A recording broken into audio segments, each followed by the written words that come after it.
जय जिनेन्द्र हरि ओम। Shri Jirawala Yog Kendra, Jirawala Jain temple, Ghatkopar, east Mumbai, India. इस संस्था की ओर से ये ऑनलाइन योग वर्ग चलाया जा रहा है।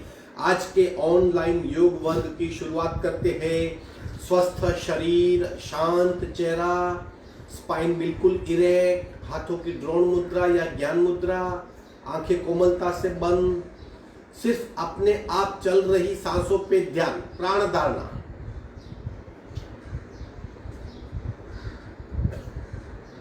सांसें अपने आप चल रही है, उसे खूब ध्यान से देखने का प्रयत्न, प्राण प्रेक्षा।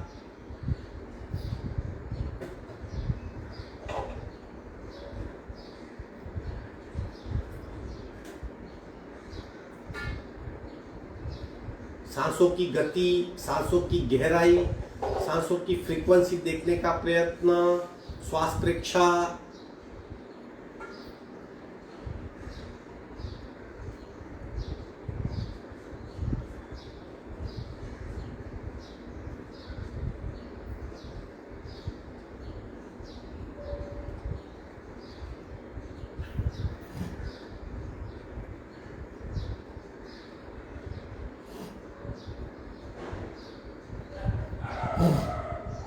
प्रत्येक सांस के साथ स्पंदित हो रही हमारी नाभि, उसका अनुभव, प्राणाकर्षण क्रिया।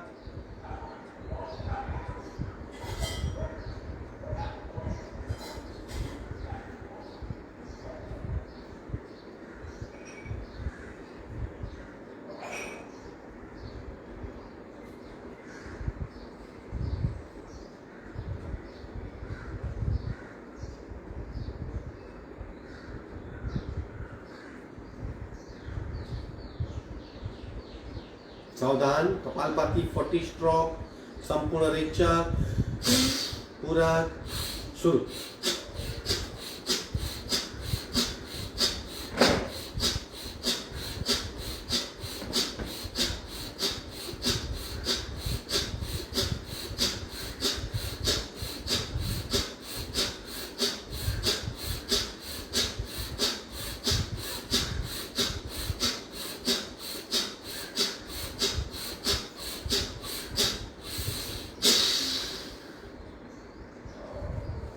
संपूर्ण रेचक, साज कुंभक।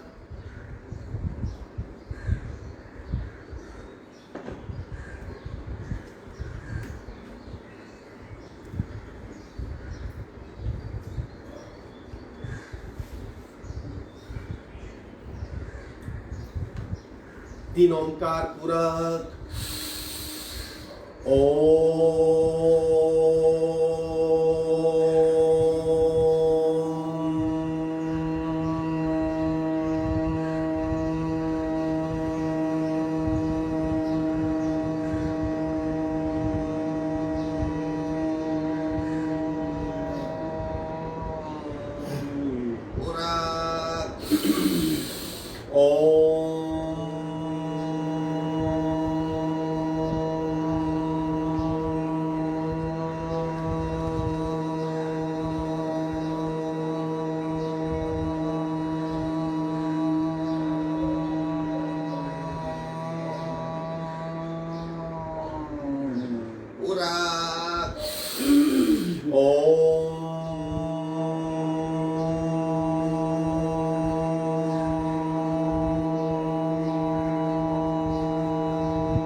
शांत शांत। प्रार्थना। ओंकारं बिंदु संयुक्तं नित्यं ध्यायन्ति योगिनः कामदं मोक्षदं चैव ओंकाराय नमो नमः। ओंकाराय नमो नमः। धीरे से दोनों हाथ मस्तिष्क की ओर लेकर शरणागति भाव, नमन मुद्रा, आगे झुकेंगे। धीरे से ऊपर आएंगे, दोनों हाथ छाती के पास मध्य में, दोनों हाथ के बीच में घर्षण। उत्पन्न हुई ऊर्जा चेहरे पे स्पर्श करवाइए। धीरे से आंख खोलेंगे। हमने नई श्रेणी शुरू की है, कोरोना से जंग योगा के संग।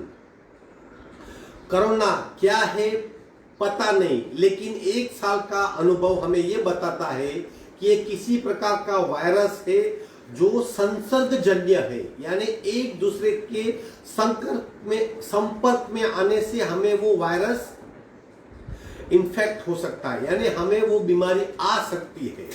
लेकिन अगर हमारी इम्यून सिस्टम ठीक है, हमारी रोग प्रतिकारक शक्ति बढ़ी हुई है, तो वो वायरस हमें कुछ नहीं कर सकता, आके भी चला जाएगा।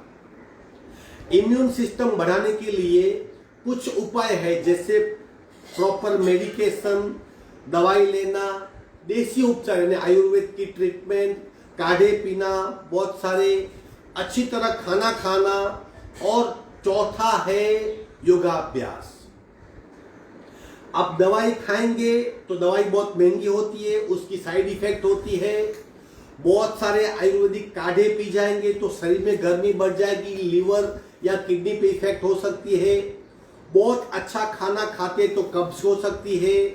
लेकिन योगाभ्यास एक ऐसा अभ्यास है जिसकी कोई भी आपको आड़ असर नहीं है। बिना पैसे खर्च किए, बिना शरीर में कुछ डाले, हम आसन, प्राणायाम, मुद्रा और क्रियाएं करके हमारी इम्यून सिस्टम को बढ़ा सकते हैं। इसलिए हमने ये स्पेशल श्रेणी शुरू की है। 1 महीने तक ये स्पेशल अभ्यास चलेगा, जिसमें हम कोरोना से जंग योगा के संग योगा की डिफरेंट क्रियाएं करेंगे, हट के रूटीन से, ताकि हमारे शरीर की डिफरेंट ऑर्गन की क्षमता बढ़े। जैसे हमने शनिचर को डिस्कस किया था कि कोरोना से कौन कौन से ऑर्गन पे इफेक्ट होती है। तो सबसे पहले तो मन में भय व्याप्त होता है कि मुझे कुछ हो जाएगा, और आधी जो मौत होती है वो भय से होती है। एक बार मन में भय उत्पन्न हुआ, वो भी मौत का भय, मरने का डर, तो सारी शरीर की सिस्टम आधी अधूरी हो जाती, खोखली हो जाती है। और फिर कुछ भी हुआ तो उसकी ज्यादा इंपैक्ट होती है। अगर मन से भय निकल गया तो शरीर अपने आप इतना शक्तिशाली बन जाता है कि किसी भी वायरस की असर नहीं हो सकती। तो सबसे पहले उसकी इफेक्ट मन की होती है, तो हमें मन को स्ट्रॉन्ग करना होता है, भय को निकालना है। दूसरी उसकी इम्पैक्ट जीभ पे होती है, हमारा टेस्ट निकल जाता है। जीभ में क्यों टेस्ट होता है? क्योंकि जीभ में बहुत सारी सलाइवा होती है, टेस्ट ग्लैंड्स होती है, जिससे हम वो टेस्ट ग्लैंड यानी सलाइवा सीक्रेट करना बंद कर देती है। इनफैक्ट सलाइवा से सीक्रेशन होता है, लेकिन उसकी माइंड से लिंक पिघल जाती है। दूसरा ऑर्गन जिसकी ज्यादा इम्पैक्ट, तीसरा ऑर्गन गला। गले में खराश, गला सूख जाता है, गले में थोड़ा सा दर्द भी होता है। चौथा सबसे बड़ा ऑर्गन जिसकी वजह से डेथ होती है वो हमारे फुफ्फुस, हमारे फेफड़े, हमारे लंग्स। पांचवा हमारा स्टमक, पाचन तंत्र खत्म हो जाता है। और छठी पूरी स्केलेटन सिस्टम, यानी शरीर का जो अधिकांश हमारा हड्डियों का हिस्सा है उसमें बहुत पेन होता है, पूरा शरीर वीकनेस महसूस करने लगता है। तो इन ऑर्गन को अगर मान लीजिए हमें कर्मवश कोरोना हुआ, तो इन ऑर्गन को हम योगा के अभ्यास से इतने सशक्त बनाएंगे कि वो आके भी निकल जाएगा, हमें पता नहीं चलेगा। वायरस कई प्रकार के हैं, आते ही रहते हैं। हम हमारा सामाजिक जीवन छोड़ नहीं सकते। हम किसी न बाहर नहीं जाएंगे तो घर में रहेंगे, घर में 4, 5, 8, 10 लोग रहेंगे, बिल्डिंग में रहेंगे, ऑफिस में रहेंगे, तो किसी न किसी तरह हम ग्रुप में रहने वाले ही है। लेकिन अगर आपकी खुद की क्षमता कोरोना की ताकत से ज्यादा है तो आपको कुछ नहीं होगा। हमारा उद्देश्य वही है, हम खुद की क्षमता को बढ़ाएं। पुनः रिपीट करता हूं, कौन कौन से ऑर्गन पे इफेक्ट होती है? माइंड पे, जीभ पे, गले पे, फेफड़े में, पाचन तंत्र और पूरा स्केलेटन सिस्टम, हड्डियों का जोड़ पूरा। शनिचर को हमने फेफड़े, लंग्स की कैपेसिटी कैसे बढ़ाई जाए, कैसे हम ज्यादा मात्रा में ऑक्सीजन ले सके। लंग्स एक ऐसा हमारा अवयव है, ऑर्गन है, जिसकी क्रिया निरंतर चलती रहती है। हम नींद में भी सांस लेते हैं, किसी कारणवश कोई व्यक्ति कोमा में चला गया, कोमा में भी वो सांस लेता है। जब तक जान है सांस चलती रहती है। सांस हम नाक से लेते हैं, लंग्स में जाती है, इंस्टेंट लंग्स से एक सांस बाहर निकलती है। जो हम भीतर लेते हैं उसमें ज्यादा ऑक्सीजन होता है, जो बाहर फेंकते हैं उसमें ज्यादा कार्बन होता है। लेकिन वक्त के चलते क्या होता है, हमारी सांस लेने की प्रक्रिया अधूरी हो जाती है, हमारे नासिका मार्ग बंद हो जाते हैं, हमारा जो छाती और पेट का जो मध्य का हिस्सा है डायफ्राम वो स्टिफ हो जाता है। तो हम सांस लेने का प्रयत्न पूरा करते, सांस अधूरी आती है। अधूरी सांस, अधूरा ऑक्सीजन, अधूरी इम्यून सिस्टम।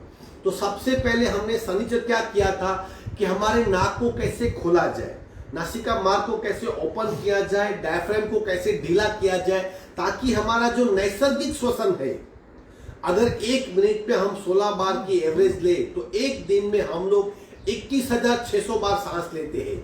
21,600 बार जब हमें शुद्ध प्राण शक्ति मिलनी चाहिए तो वह क्षमता बढ़ानी है, डायफ्राम को ढीला करना है और नाक को साफ करना है। तत्पश्चात हम श्वास की क्रिया करेंगे, सांस की क्रिया, और लंग्स की कैपेसिटी को बढ़ाएंगे, लंग्स में से कचरा बाहर फेंकेंगे। सैटरडे को हमने किया था, आज वही हम रिपीट कर रहे हैं और कल से आगे अभ्यास शुरू करेंगे। तो आइए अभ्यास करते हैं कोरोना से जंग योगा के संग। सबसे पहले नाक, उसमें योगा की 2 क्रियाएं बताई गई है, जल नेति और सूत्र नेति।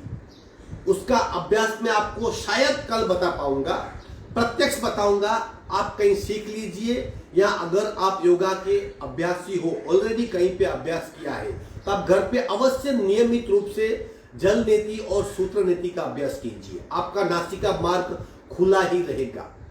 फिर भी अगर आपका नासिका मार्ग बंद है तो थोड़ा सा सूंठ का पाउडर, जिंजर पाउडर नाक में डालिए। वो इतना तीव्र होता है कि कैसा भी आपका नाक बंद होगा उससे खोल देगा। खुला हुआ नाक आसानी से अच्छी तरह ज्यादा क्वांटिटी में सांस ले पाएगा। तीसरा, जब भी योगाभ्यास शुरू करते हैं या कुछ भी है तो पहले श्वसन मार्ग की शुद्धि करें और पंक्चर की क्रिया करें। ये करने से भी नाक खुला हो जाएगा। किस तरह करते श्वसन मार्ग शुद्धि आप जानते हो। एक रुमाल रखना है, एक नासिका को बंद करना है, दूसरी से जोर से सांस को बाहर फेंकना है।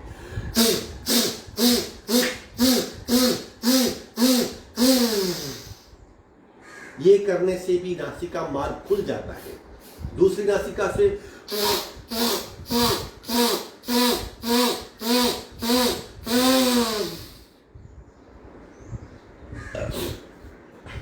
फिर भी अगर आपका नाक बंद है तो पंक्चर की क्रिया कीजिए। ये दोनों उंगलियां स्ट्रेट करके जहां हाथ नाक की हड्डी समाप्त होती है वहीं पे उसे पंक्चर कीजिए इस तरह।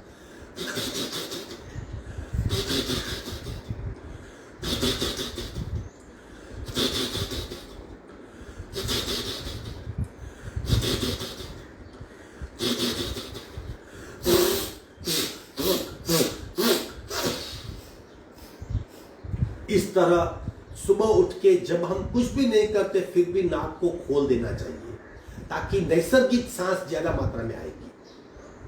हम सैटरडे का रिवीजन कर रहे थे, याद रखिए। कुछ लोग नहीं थे, कुछ लोग नए होंगे, बीच में एक दिन का गैप हो गया, शायद हम भूल सकते हैं। इसके लिए हम कोरोना से जंग योगा के संघ का पहला चैप्टर फर्स्ट सेशन रिपीट कर रहे हैं आज। इस तरह नासिका मार्ग खुल गया। तत्पश्चात हमें पूरे शरीर में प्राण शक्ति को अलर्ट कर देना है। एक शक्ति दूसरे शक्ति को खींचती है। अगर पानी के बहाव को शुरू करना है तो पहले थोड़ा पानी डालते हैं, मोटर में पानी डालते, पाइप में पानी डालते। तो शरीर में पहले सुसुप्त प्राण शक्ति को जगाओ ताकि फिर जो हम क्रिया करेंगे उससे जो प्राण शक्ति हमारी जो सूक्ष्म ऊर्जा बढ़ेगी वो पूरे शरीर में घुल मिल सके और प्राण शक्ति का हमें अनुभव हो सके। तो सबसे पहले कौन सी क्रिया करनी है? पावर बूस्टर क्रिया। उसके 4 प्रकार है। हम चारों प्रकार थोड़े थोड़े टाइम करेंगे। 4 में से आप कोई भी एक प्रकार चुन सकते हो। ये दिखने में डायनेमिक है लेकिन टेक्निक वाली क्रिया है। हमारा फोकस रहेगा नाक से जोर से सांस को बाहर फेंकना, जोर से तीव्र गति से सांस को बाहर फेंकना, बार बार फेंकना। हाथ का सपोर्ट माध्यम के तौर पे है। हाथ सिर्फ आपको खींचेंगे ताकि एक फेंकने में तीव्रता आ जाए। हाथ की एक्सरसाइज नहीं है, ये पावर बूस्टर पूरे शरीर में ऊर्जा को जगाने के लिए, शरीर को अलर्ट करने के लिए 3 प्रकार के हमारी जो प्रवाह है उन प्रवाह को सक्रिय करने के लिए है। हम करते हैं पहला प्रकार पावर बूस्टर का। रीढ़ की हड्डी बिल्कुल सीधी, सावधान पूर्वक, हाथ माध्यम थे, अपनी क्षमता से कीजिए। नाक से सांस को बाहर फेंकिए।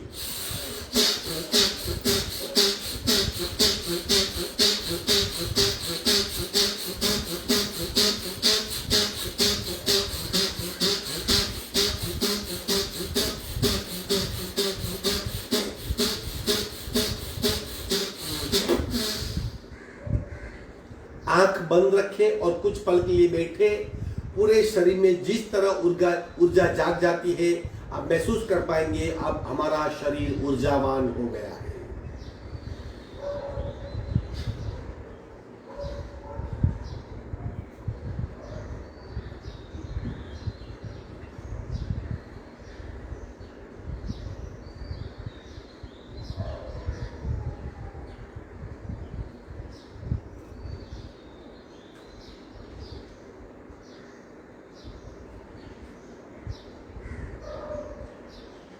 दूसरा प्रकार, अगर ये आप ठीक से नहीं कर सकते तो दूसरा प्रकार कीजिए। किस तरह है, कोहनी को ऊपर ले जाना है और जोर से नीचे लाना है। उस वक्त सांस को जोर से छोड़ना है और इस क्रिया को तेज गति से करना है। पूरक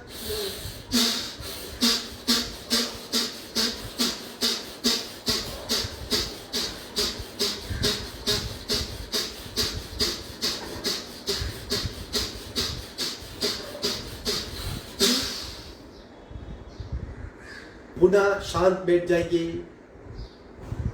शरीर में फैल रही ऊर्जा को महसूस करें।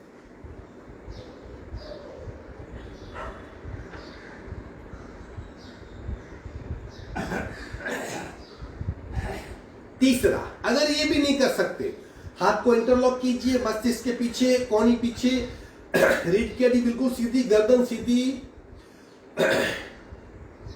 हमारे कंधे और हमारे लंग्स जुड़े हुए हैं, तो जब भी ये क्रिया करते हैं लंग्स का मुंह भी ज्यादा मात्रा में खुल जाता है। पूरक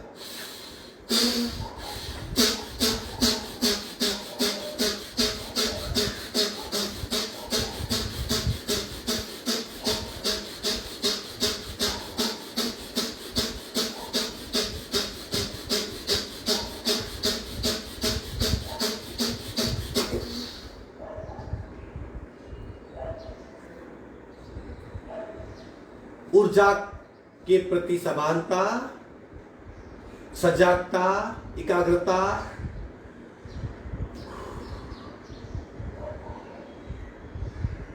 चौथा प्रकार, हाथों की नहीं तो सिर्फ तेज गति से सांस को ले सकते हैं। यहां पे एक सावधानी बरतनी है। अगर आप हार्ट पेशेंट हो, ब्लड प्रेशर के मरीज हो या आप भयभीत हो तो आपको थोड़ा धीरे धीरे करना है। ये सब बातें आपको स्लो करनी है, बाकी डरने की कोई आवश्यकता नहीं। चौथा पावर बूस्टर का प्रकार, पूरक शुरू।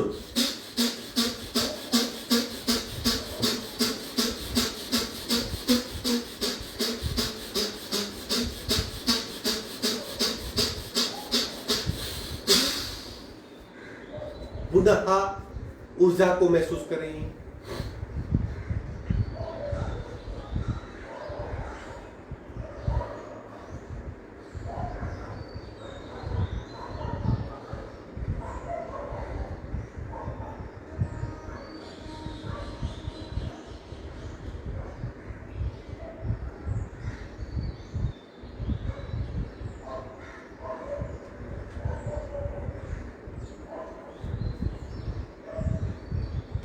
सावधान, ये 4 में से कोई भी एक क्रिया आप 3 बार कर सकते हो, लेकिन तत्पश्चात इस तरह आपको शांत बैठना है और मन की गति को, सांस की गति को, हृदय की धड़कन को और पूरे शरीर के मेटाबॉलिज्म को शांत होने देना है। लगातार क्रियाएं नहीं करनी है, बीच बीच में रुक जाइए। एक क्रिया से दूसरी क्रिया में जाते वक्त शरीर को पहले नॉर्मल होने दे। बार बार करने से तकलीफें बढ़ सकती है, याद रखिए। श्वसन मार्ग शुद्धि, नाक साफ हो गया आपका, जलनेति का अभ्यास हो गया, सूत्रनेति का हो गया, होने के पश्चात पावर बूस्टर हो गया।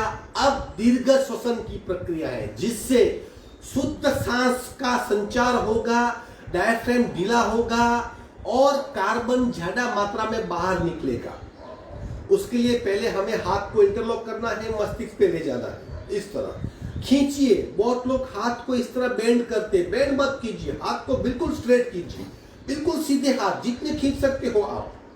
हाथ खींचने से फेफसा वर्टिकली खींचे जाएंगे और श्वास नलिका ऐसी सिंपल सरल हो जाएगी कि तेज गति से सांस लेने में आपको आसानी होगी।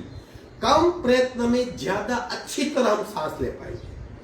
तो करेंगे पहला वर्टिकली स्ट्रेच करके दीर्घ श्वसन का पहला प्रकार, खींचिए ऊपर, गर्दन ऊपर करेंगे 15 से 20 बार। शुरू।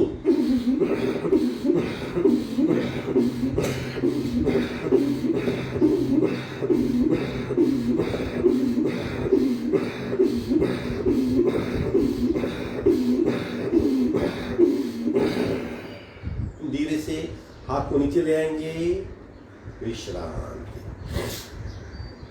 हमने लंग्स को और श्वसन मार्ग को वर्टिकली खींचा। सांस को नॉर्मल होने दे। दीर्घ श्वसन का दूसरा प्रकार जिससे हमारा डायफ्राम और ढीला होगा, दोनों हाथ कमर पे, कोहनी पीछे। अब लंग्स को हम इस तरह खींचते हैं, कोहनी पीछे, सीना आगे तान लीजिए, थोड़ा सा गर्दन ऊपर करें, बिल्कुल कोहनी पीछे ले जाइए, छाती में थोड़ा सा स्ट्रेच, गर्दन ऊपर, लंबी गहरी सांस। शुरू।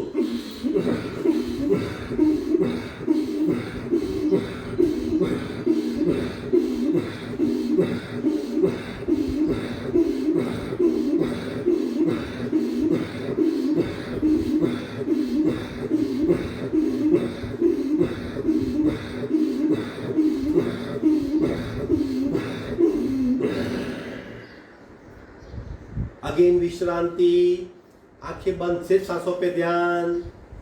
याद रखिए प्रत्येक क्रिया के साथ हमारी श्वसन क्षमता बढ़ रही है, बंद पड़े वायु कोष खुल रहे हैं, कार्बन ज्यादा बाहर फेंका जा रहा है और लंग्स हमारे और स्ट्रांग हो रहे हैं। आज का जो सेशन है वो लंग्स उसको स्ट्रांग बनाने के लिए। तीसरी क्रिया, अब हम लंग्स को इस तरह करके उसे, क्योंकि लंग्स का आकार कैसा है, मानो हमने किसी वृक्ष को उखाड़ दिया। किसी वृक्ष को उखाड़ दिया तो वृक्ष का जो थल है उल्टा किया वृक्ष, तो टहनी, वृक्ष की डालियां, पौधे, फल बिखरे हुए हैं और वृक्ष का मूल ऊपर है। उस तरह हमारे लंग्स है, बहुत फैले हुए हैं। इसके लिए हम फैले हुए लंग्स को चारों ओर से अपने शरीर को ढाल के लंबी गहरी सांस लेते हैं ताकि लंग्स की कैपेसिटी चारों ओर से बढ़े।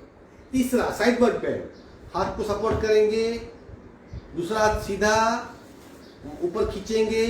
अब धीरे धीरे कोहनी को बेंड कीजिए, खींचा हुआ हाथ ऊपर ले जाए और इधर लेफ्ट कोहनी का सपोर्ट है, राइट हाथ सीधा वर्टिकली स्ट्रेच है, लंग्स एक साइड झुक गए, हमारा गर्दन भी झुका हुआ है। अब लंबी गहरी सांस।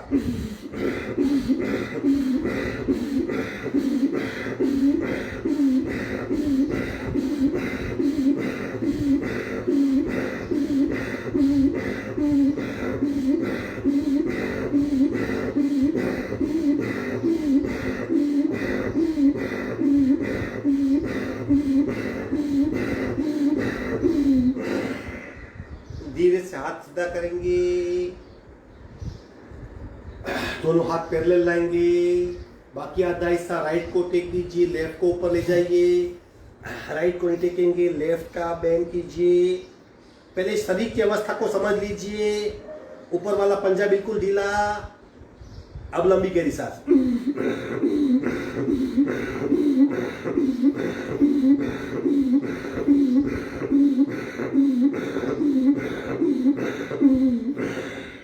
धीरे से मध्य में आएंगे, विश्रांति, आंखें बंद, सिर्फ सांसों पे ध्यान।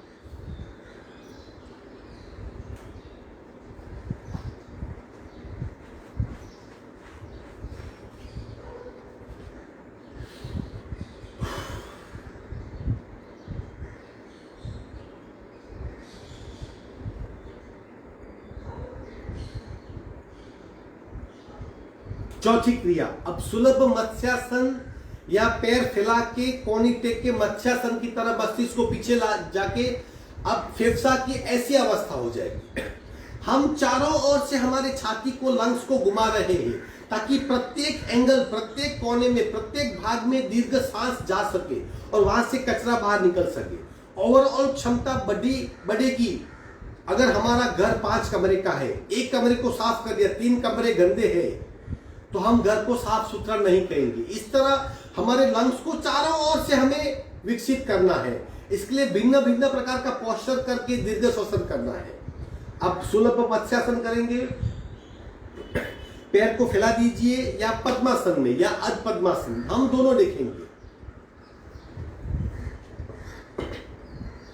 मुट्ठी कमर के पास, कमर को सपोर्ट मिलेगा। इस तरह मस्तिष्क को बिल्कुल ढाल देना है, बिल्कुल मस्तिष्क को ढाल देना है ताकि हम पीछे की दीवार देख सके। हमारे पैर इस साइड है, हम उसके पीछे की दीवार देख सके। मस्तिष्क को ढाल दीजिए। अब लंबी गहरी सांस।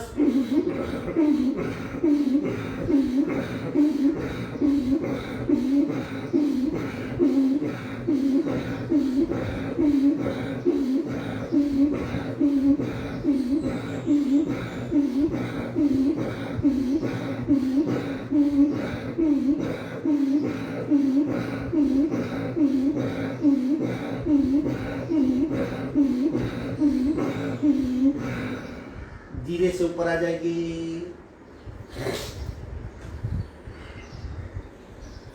ये चौथी प्रक्रिया थी।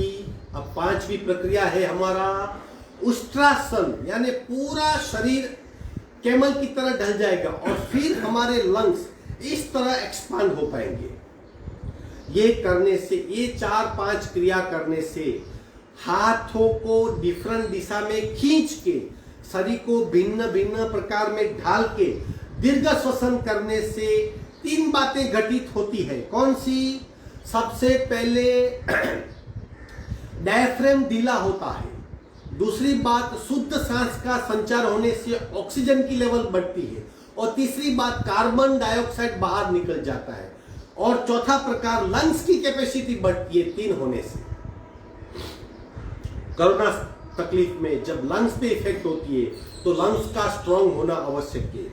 उसके लिए श्वसन मार्ग शुद्धि, नाक का साफ होना और डायफ्राम का ढीला होना, ये प्रकार का। अब आखिरी प्रकार उष्ट्रासन में दीर्घ श्वसन। उष्ट्रासन की स्थिति में आ जाएंगे हम। आप जिस भी प्रकार में हो, आप जो भी प्रकार करते हो, दोनों हाथ कमर पे, कमर को आगे पुश कीजिए, पीछे मुड़िए और झुकिए और झुकिए, घूंटी पकड़ लीजिए, मस्तिष्क को डाल दे पीछे, अपना पोस्चर चेक कीजिए। सीना तना हुआ, मस्तिष्क पीछे ढला हुआ, हमारी छाती, चेस्ट फुली हुई। अब लंबी गहरी सांस।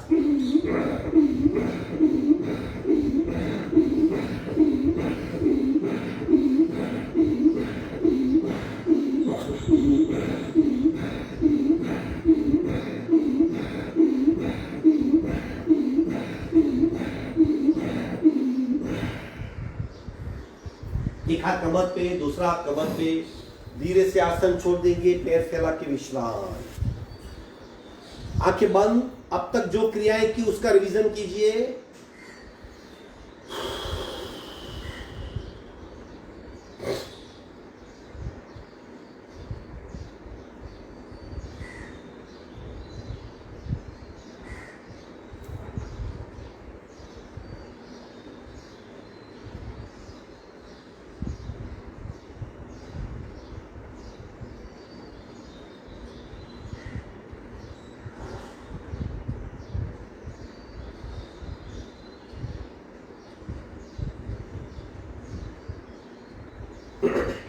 सावधान।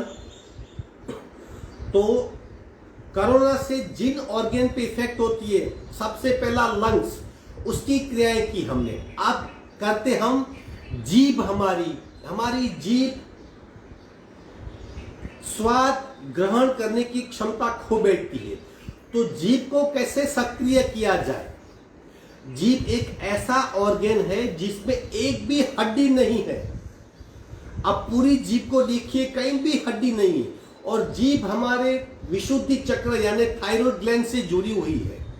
निरंतर उसमें से सलाइवा ग्लैंड की वजह से उसमें से स्त्राव बहते रहते हैं।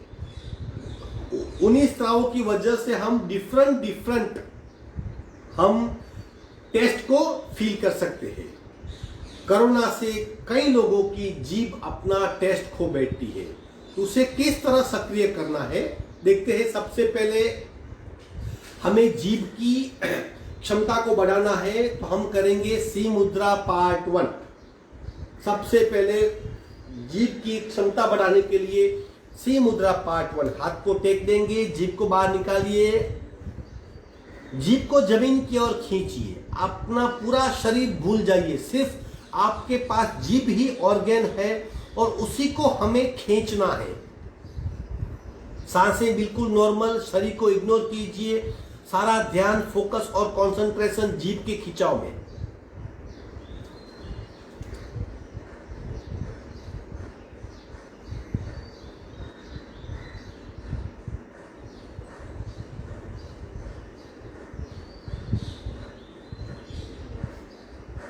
विश्रांति, आंखें बंद।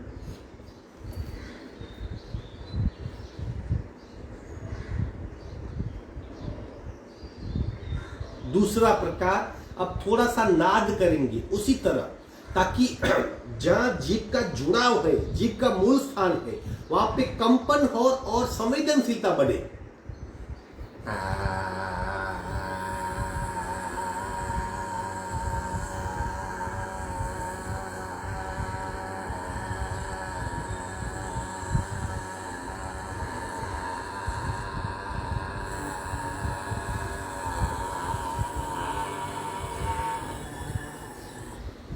विश्रांति, आंखें बंद।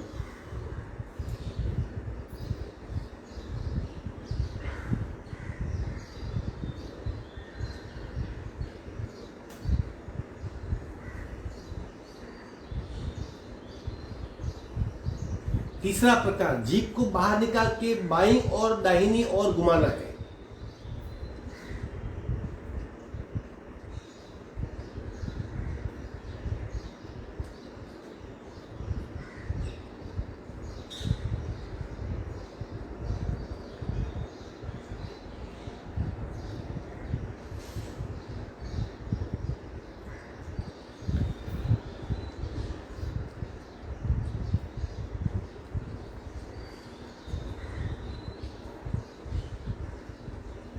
विश्रांति,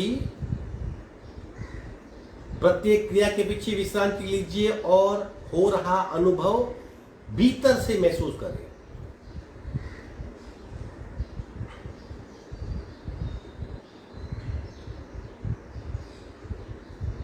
अब जो जीभ में सलाइवा, जो टेस्ट, जो मुंह में पानी आता है, वो जीभ की वजह से आता है, लेकिन वो जबड़े से जुड़ा हुआ है। हमारा जबड़ा जब स्टीफ होता है तब ये जो सीक्रेशन की प्रक्रिया है, अंत में पूरा शरीर अखंड है, एक दूसरे से जुड़े हुए हैं। लेकिन जैसे हमारा रिस्ट है तो वो रिस्ट और उंगलियां नजदीक है, फिर कोहनी से रिस्ट नजदीक है, कंधे से कौन नजदीक है, इस तरह हमारे जीभ से जबड़े का हिस्सा नजदीक है। तो जबड़े का स्ट्रांग होना आवश्यक है। हमने कुछ दिन पहले फेशियल योगा किया था। इनफैक्ट वही योगा का अभ्यास हमारे जीभ के लिए भी उपयुक्त है। तो जीभ की टेस्टिंग क्षमता बढ़ाने के लिए, उसे लवचिक करने के लिए और उसकी संवेदनशीलता को बरकरार रखने के लिए हम वो अभ्यास का आज रिवीजन करेंगे। तो पहले हमने जीभ को कर लिया। अब अब खूब ध्यान से आप चेहरे पे देखिए, मैं क्लोजअप आऊंगा ताकि खूब धीरे धीरे आराम से प्रत्येक इफेक्ट को महसूस करते हुए ये सारी क्रियाएं करनी है, मैकेनिकल नहीं करनी है। अब तीसरी प्रक्रिया, जबड़े को स्ट्रॉन्ग करने के लिए, which is also part of facial yoga. देखो किस तरह करना है, मुंह में हवा को भरिए और उसे चबाइए।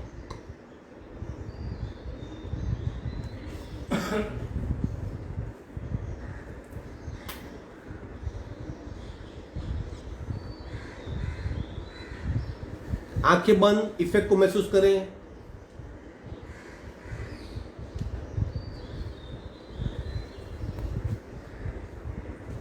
नेक्स्ट, मुंह में हवा भरिए, उसे चारों ओर घुमाइए।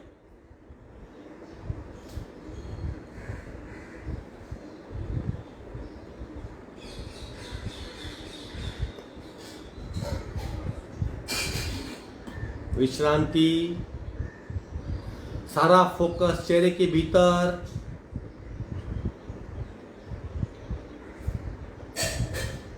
क्रम याद रखिए, पहले हमने जीभ को बाहर निकाला सिंपल, फिर ध्वनि के साथ दूसरा, फिर तीसरा जीभ को बाहर निकाल के बाईं और दाहिनी ओर घुमाया।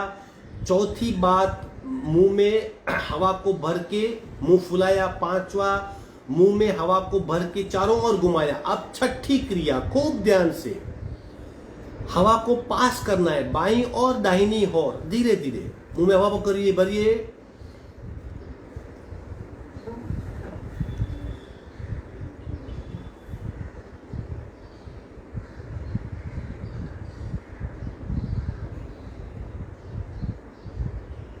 दस 10 सेकंड तक रुकिए ताकि जबड़े की फ्लेक्सिबिलिटी बढ़े और जीभ की कार्यक्षमता बढ़े।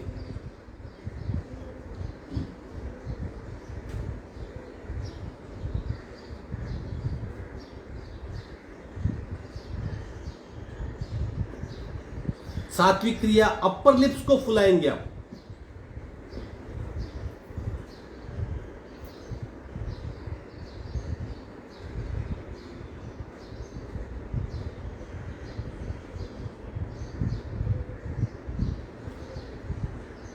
आठवीं क्रिया, लोअर लिप्स।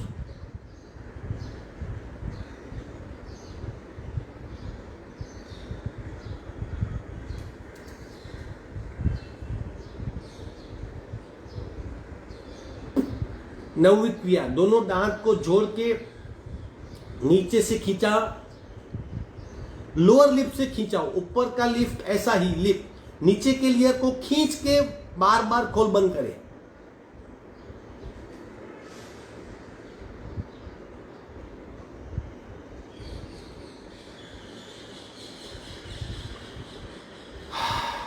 और 10वीं क्रिया, नाक को ऊपर खींचिए।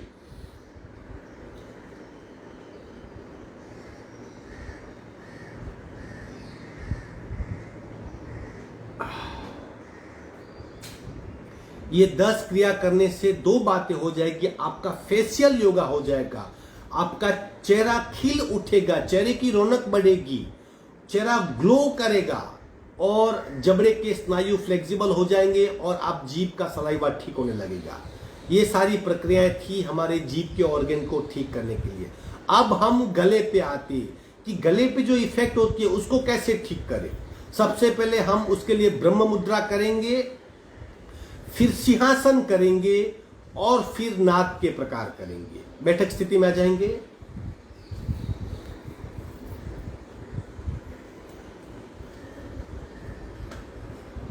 कोरोना की इफेक्ट तीसरे ऑर्गन यानी गले में होती है। गले में खराश आ जाती है, गला सूख जाता है बार बार उसे पानी पीने पर भी। तो सबसे पहले गले का स्थान कहाँ पे है? गला यानी विशुद्धि चक्र, मध्य में कंठ के थायराइड ग्लैंड, उसे सक्रिय करने के लिए हम डेली करते हैं ब्रह्म मुद्रा। उसका अभ्यास ठीक से कीजिए, हम करेंगे, पूरा अभ्यास करेंगे। एक लेफ्ट, दो राइट, तीन लेफ्ट, चार राइट, पांच लेफ्ट, छह राइट, मध्य में। दूसरा प्रकार, ऊपर, दो नीचे, तीन ऊपर, चार नीचे, पांच ऊपर, छह नीचे, सात ऊपर, आठ नीचे, मध्य में। तीसरा प्रकार, कान और शोल्डर एक करने का प्रयत्न, खूब धीरे धीरे, और नीचे और नीचे और नीचे और नीचे और नीचे, मध्य में, दूसरी ओर, और नीचे और नीचे और नीचे, दबाओ, तनाव, खिंचाओ एक साथ, मध्य में लेफ्ट, मध्य में राइट, मध्य में। अब व्यक्त मुद्रा करेंगे, 1 2 3 4 5 6 7 8 9 10। ये 4 क्रिया करने के बाद मूल क्रिया आती है ब्रह्म मुद्रा। स्लोली अपनी क्षमता से, याद रखिए, हम गले को, विशुद्धि चक्र को और शरीर और मस्तिष्क का जो जोड़ है, कनेक्टिंग ब्रिज है गला और गर्दन, उसे हम सक्रिय कर रहे हैं ताकि उसकी कार्य क्षमता इस प्रकार बढ़ेगी, कोरोना छू भी नहीं पाएगा उसको। शुरू करते ब्रह्म मुद्रा, 1 2 3 4, बोलते रहो, 1 2 3 4।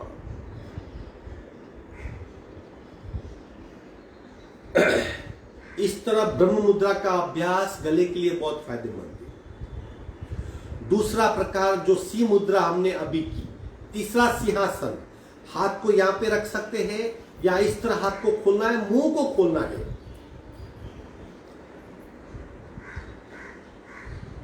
और खोलिए, आंख बंद कीजिए और कहां कहां पे आप खिंचाव महसूस कर रहे हो वो महसूस करें।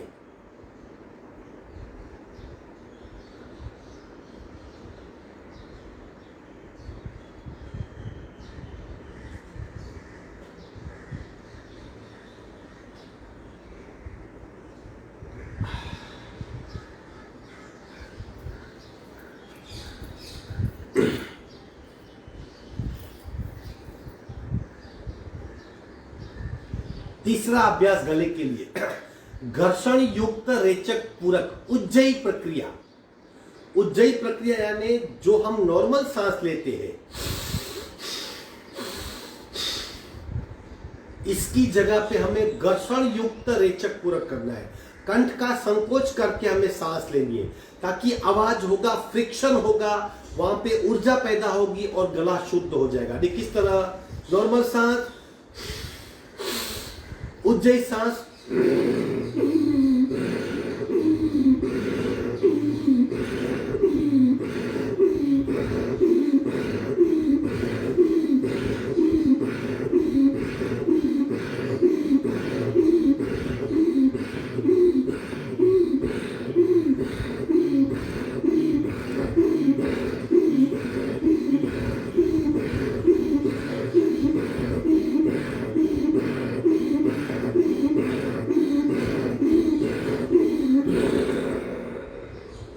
विश्रांति। ये थोड़ी सी कठिन प्रक्रिया है, अभ्यास करने से आ सकती है, लेकिन कंठ में घर्षण युक्त रेचक पूरक कंठ की तकलीफों को दूर कर देता है। वहां पे ऊर्जा पैदा होती है, वहां कचरा जल जाता है। ये सारी कंठ की प्रक्रियाएं थी। और एक आखिरी प्रक्रिया, भुजंगासन कीजिए, उसमें मस्तिष्क को ऊपर कीजिए, छत को देखने का प्रयत्न, और उस अभ्यास में उज्जयी प्रक्रिया देखिए। मैं आपको फ्रंट में और साइड में दिखाता हूं। भुजंगासन का अभ्यास, मस्तिष्क ऊपर करना है और उस अवस्था में उज्जयी का अभ्यास करना है, गले की स्ट्रेंथ को बढ़ाएगा। पहले साइड से देख लेते हैं।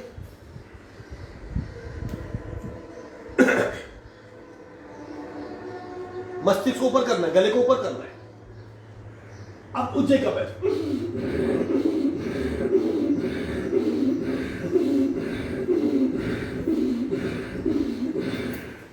अगर आप इस तरह नहीं कर सकते तो हाथ टेक दीजिए, मस्तिष्क को ऊपर कीजिए, गले में खींचा होना चाहिए।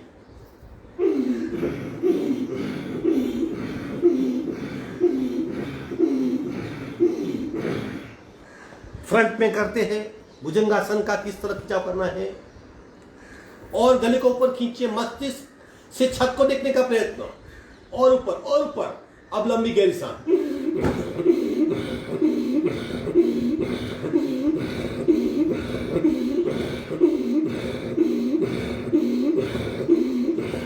या दूसरा प्रकार इस तरह, यहाँ पे आपको गले में खिंचाव, गले का स्नायु है उसको बहुत खिंचाव देना है।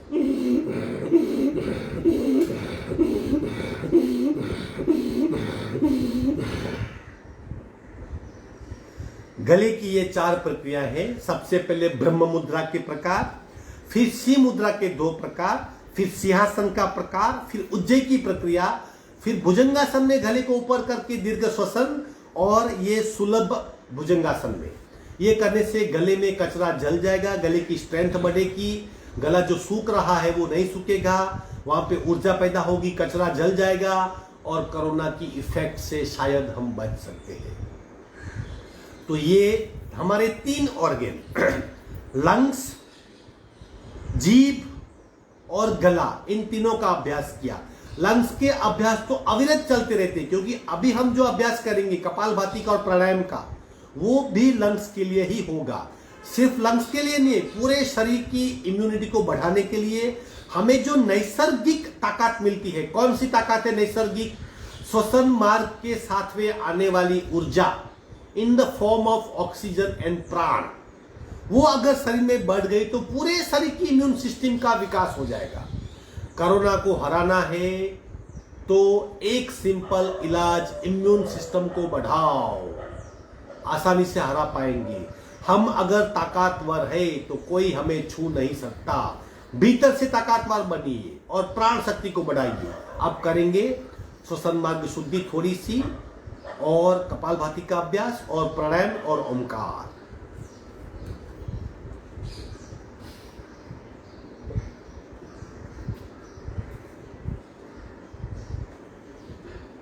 चेक कीजिए अपने आप को, आप नॉर्मल हो, क्योंकि थोड़ी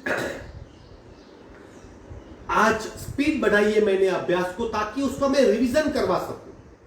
एक बार दिखाऊंगा, शायद साधक लोग भूल जाएंगे, इसके लिए थोड़ा गति से करवा रहा हूं, आप सब रिवीजन करवाऊंगा 2 बार 3 बार, ताकि वो अभ्यास पक्का हो जाए। श्वसन मार्ग शुद्धि, दूसरी नासिका से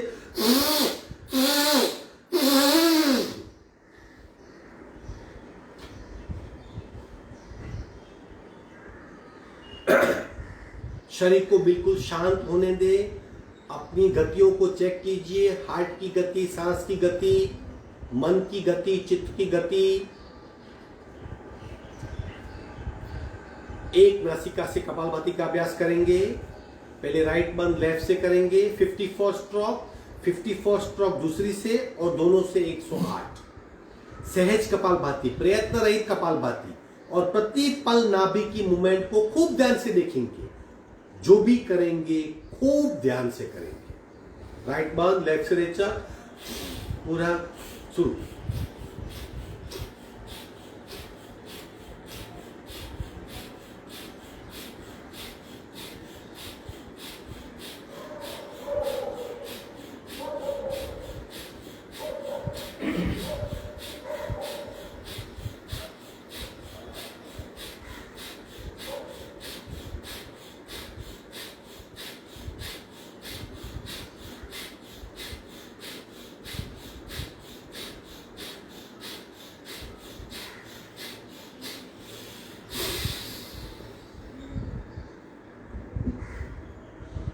सहज कुंभक।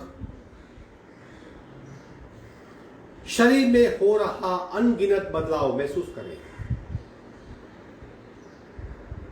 बाहर से गतिशील दिखने वाला शरीर भीतर से कितना शांत हो सकता है उसका अनुभव करें।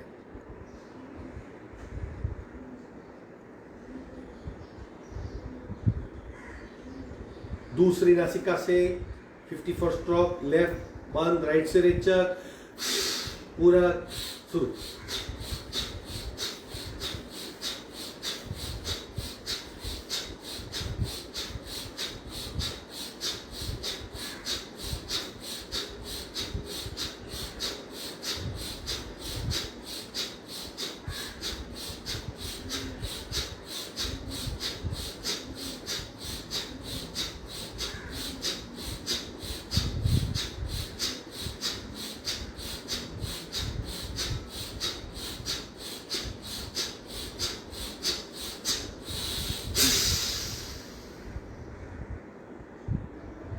सहज कुंभक में खो जाइए।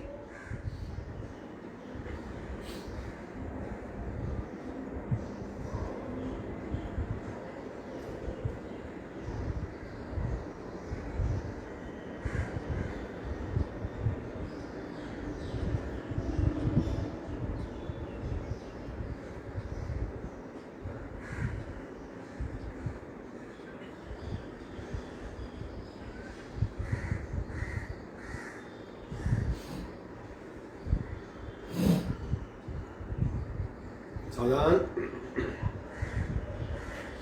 अब दोनों नासिका से एक राउंड अगेन सहज कपालभाति प्रयत्न रहित। हमारा फोकस रहेगा नाक से सांस बाहर फेंकी जा रही है, पेट भीतर जा रहा है। इन दोनों घटनाओं को खूब ध्यान से महसूस करें। शरीर से अपने आप क्रिया चलती रहेगी, हम डिटेच होकर अनुभव कर सकते हैं। याद रखिए, एक स्वतंत्र सत्ता, एक ताकत हमारे भीतर है, उसको धीरे धीरे समझने का प्रयत्न कीजिए। रेचक पूरक शुरू।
सहज कुंभक में खो जाइए। भीतरी ऊर्जा का अनुभव, स्थिर शरीर, शांत मन और मंद सांसें, ये जब घटित होती है तब भीतरी स्थिरता का एहसास होता है।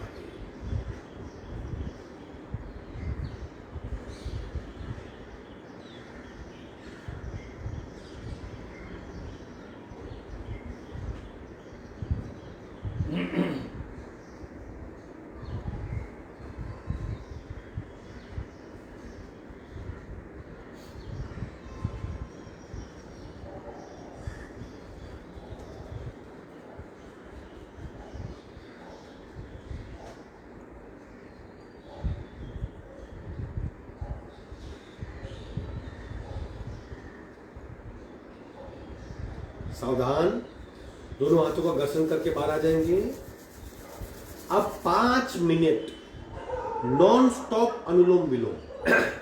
अनुलोम विलोम को ओपनिंग बेसमेंट कहा जाता है। प्राणायाम करने से पहले नाड़ी शोधन करना आवश्यक होता है। इसे नाड़ी शोधन प्राणायाम भी कहते हैं। किसी भी ऋतु में कर सकते हैं, कितने भी आवर्तन कर सकते हैं। छोटे बच्चे से लेकर बड़े बुजुर्ग तक किसी भी उम्र में कर सकते हैं।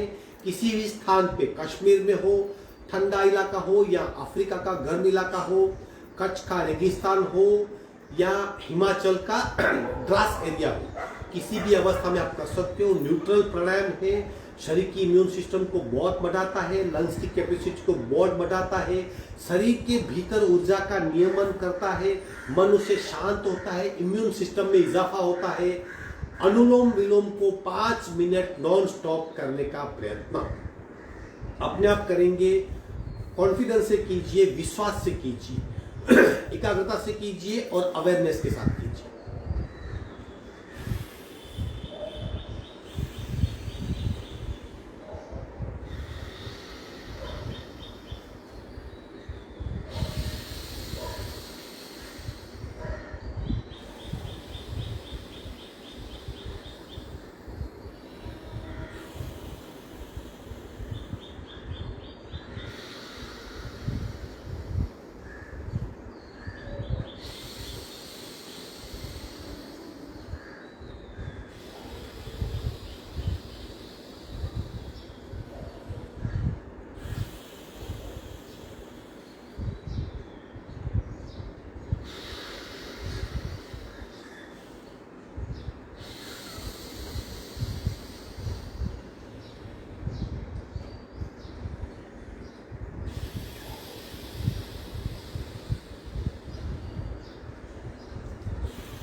आखिरी रेचक बाई नासिके करके प्राणायाम को पूर्ण करेंगे।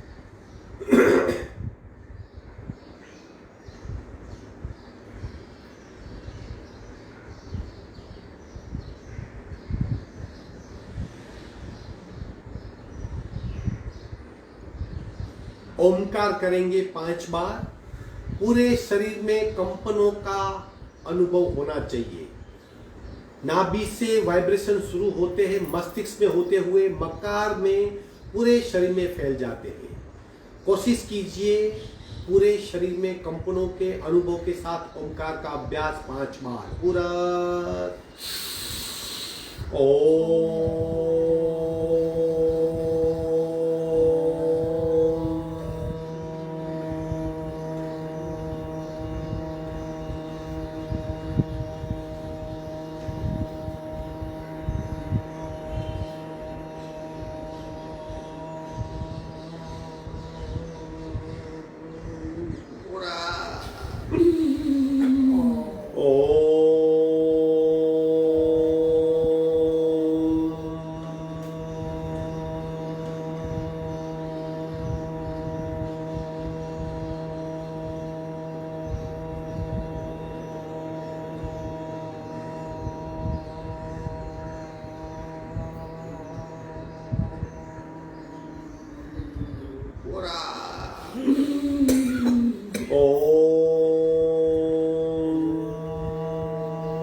शांत शांत शांत शांति पाठ।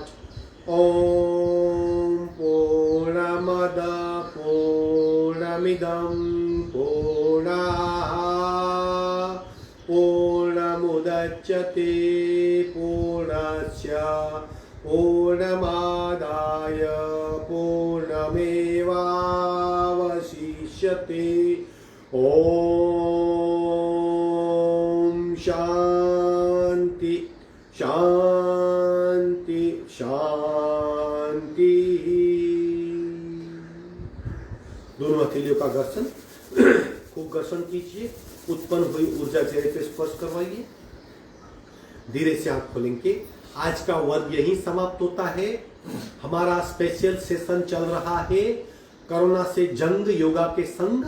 उसमें आज हमने लंग्स के लिए, जीभ के लिए, गले के लिए कुछ क्रियाएं की। कल इनका थोड़ा सा जल्दी से रिवीजन करके आगे हम बढ़ेंगे। हमारे पाचन तंत्र को, पेट को, नाभि के स्थान को, एब्डोमिनल पार्ट को कैसे स्ट्रॉन्ग किया जाए और फिर मन से भय को कैसे निकालें। कल उन दोनों का अभ्यास करेंगे। साथ में रिवीजन चलता ही रहेगा ताकि हमारी क्रियाएं छूटे नहीं। एक बात याद रखिए, योगाभ्यास की कोई आड़ असर नहीं। दवाई की, काढ़े की, मेडिकेशन की कुछ साइड इफेक्ट हो सकती है। योगा अभ्यास की कोई साइड इफेक्ट नहीं। और योगा अभ्यास करके हम हमारी इम्यून सिस्टम को स्ट्रॉन्ग कर सकते हैं और कोरोना से बच सकते हैं, बचा सकते हैं, मुक्त रह सकते हैं। आपका दिन शुभ हो। हरिओम।